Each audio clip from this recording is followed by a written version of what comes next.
Le 4-3-3, qu'on appelle aussi tiki-taka, est un système de jeu qui se joue avec un milieu à 3, avec une pointe qui peut être soit basse avec un joueur qu'on appelle la sentinelle, soit haute avec un meneur de jeu.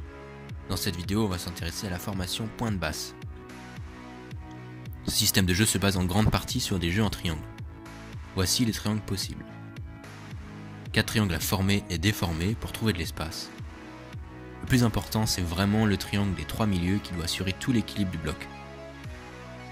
Lors de la phase offensive, ce sont les défenseurs centraux qui assurent la première relance.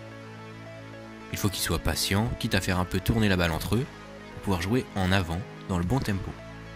Le plus souvent, ils peuvent donner la balle à la sentinelle.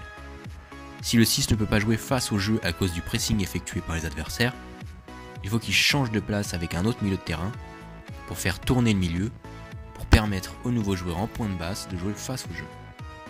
Sinon, il peut aussi s'appuyer sur les défenseurs centraux qui doivent alors monter à sa hauteur, ou à l'inverse, c'est lui qui vient se positionner entre les deux pour indiquer aux latéraux de monter, ce qui nous donne un 3-4-3 en phase offensive.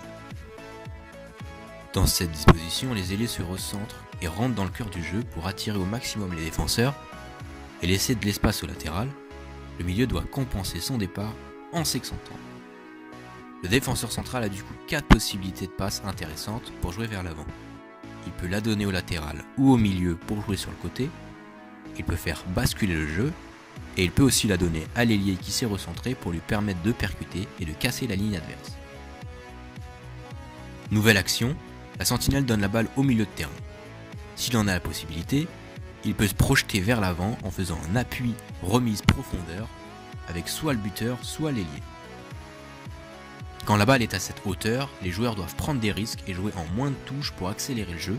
Le but est de mettre en danger pour marquer.